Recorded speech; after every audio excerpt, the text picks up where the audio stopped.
That's important because you'll learn more about me and how I relate to the German part of this. In this little town, it was a little farming community and also a big manufacturing community. And it was formed by the Mennonites originally, or founded. And then the Catholics moved in as well. And the town of Bally, B-A-L-L-Y, is actually named after the Catholic priest. There were two churches in this community, the Catholic Church and a Mennonite church. No other religious facilities in the town. There were also two schools. One was a public school and one was a Catholic school. Catholic school was run by nuns, Franciscan order. You know, the ones with the pointers that smack you on the fingers. That's what I attended. And that had a big influence on my life, as did my family. My family was extremely poor. My father and mother never finished high school. Matter of fact, no one in my parents' family, either side, went to high school or finished high school. They did start, but they always wound up going to work. The community is known for its large families.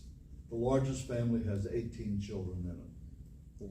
And there were 5 sets of twins in that particular family. I'm from a family of 7, and I'm the oldest. And that was a pretty small family in our town. But anyway, I started working when I was 8 years old to help support the family. My family never owned a house. My dad never had a car that was paid for. It was always poor. That's why I started working when I was 8 years old. Being the eldest of the 7 children, I and my oldest sister both worked and acted as a second set of parents, even financially, to keep things going. I'm the first one to graduate from high school in our family. To this day, I'm the only one that went to college. I don't have any brothers, sisters, nieces, nephews, cousins that ever went to college. Education wasn't important. But thanks to a guidance counselor my senior year in high school, she called me in the office and said, "Dave, what are your plans?" I said, "I'm working. I have to work." She said, "Have you thought about going to college?" I said, "No." She said, "You should. You can go to any college you want. You have really good grades." I said, "I can't go to college." She said, "Why not?" I said, "We don't have any money. I know college is expensive." She said, "I want you to go home and talk to your parents and talk to them about you going to college." She doesn't know what she was asking me to do, because I was brought up, do as you're told and don't ask any questions. Remember that. That's how I was raised. And it has influenced my life completely. The jobs that I've held through all those years, I'm gonna back up. I went home that night, sat down at the dinner table. It's the only time we really saw Dad at the table. And we never talked during dinner.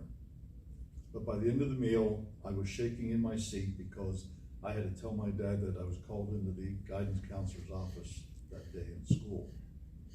And when I told him that, he said, "What did you do?" I said, "I didn't do anything." And he just sat there and looked at me. And then I said, "She wants me to go to college." And there was more silence. And he said, "Well, you know, if you come home on weekends, you're going to pay room and board." That was the end of the conversation. Never talked about it again between my father and I that whole time. I went back to school the next day, met the guidance counselor. She made me fill out an application for Kutztown State Teachers College, which was one of the closest, it was the closest college to where I lived, 17 miles from home.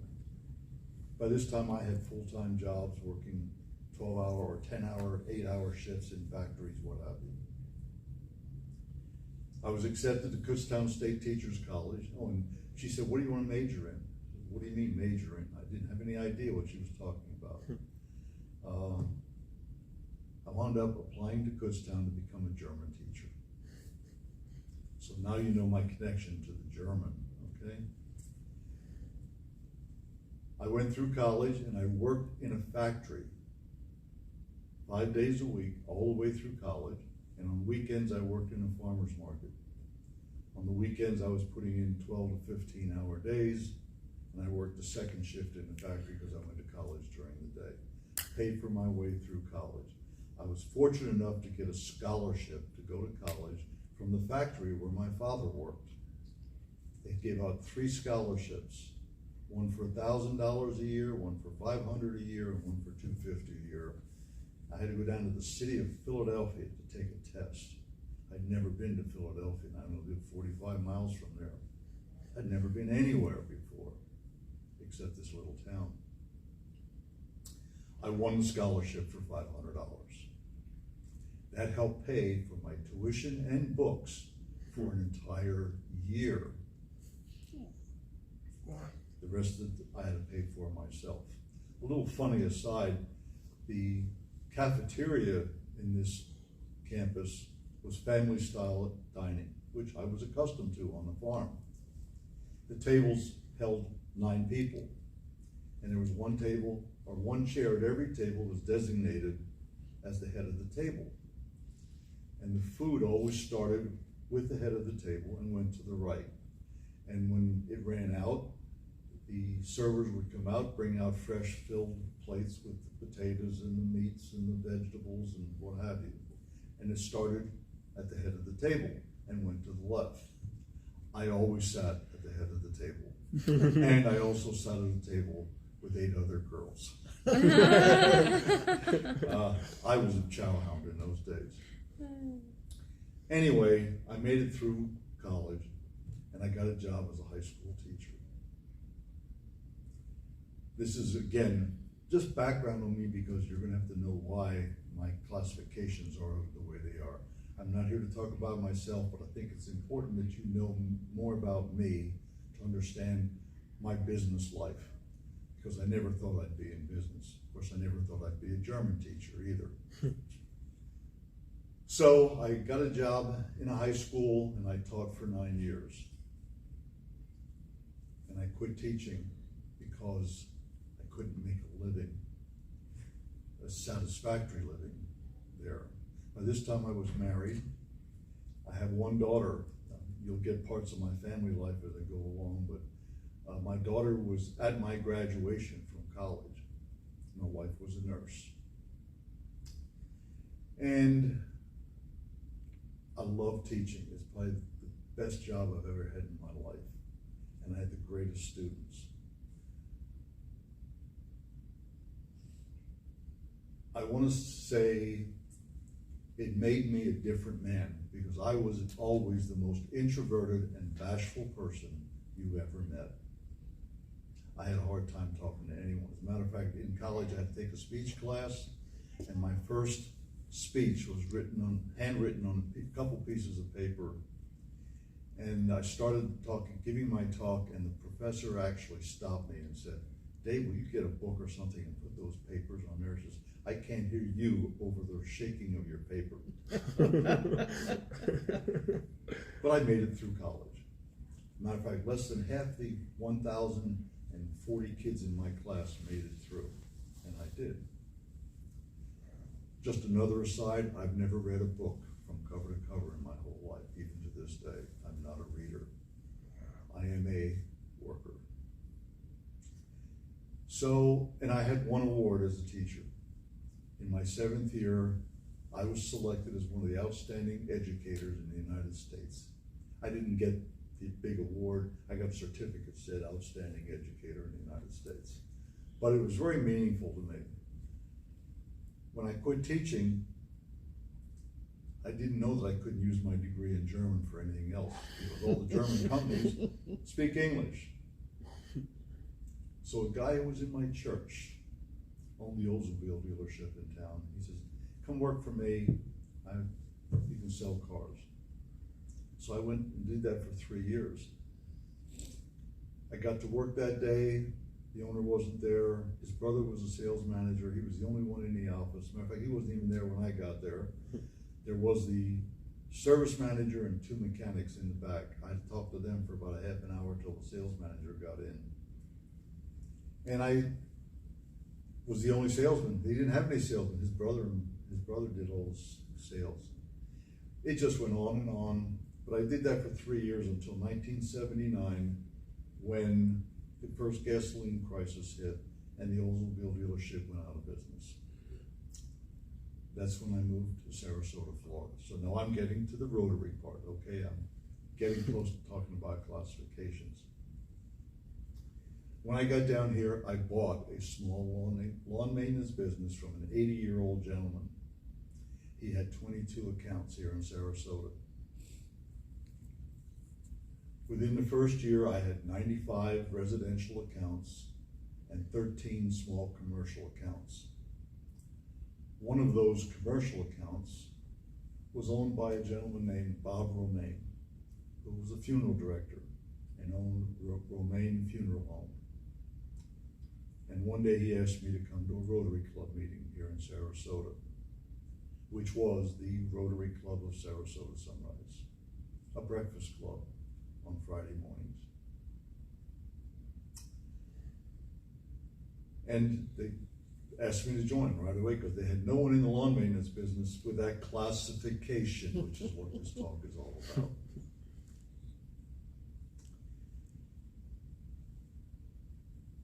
Bob's name was Digger, and Rotary had very strict rules and regulations for becoming a member back in those years.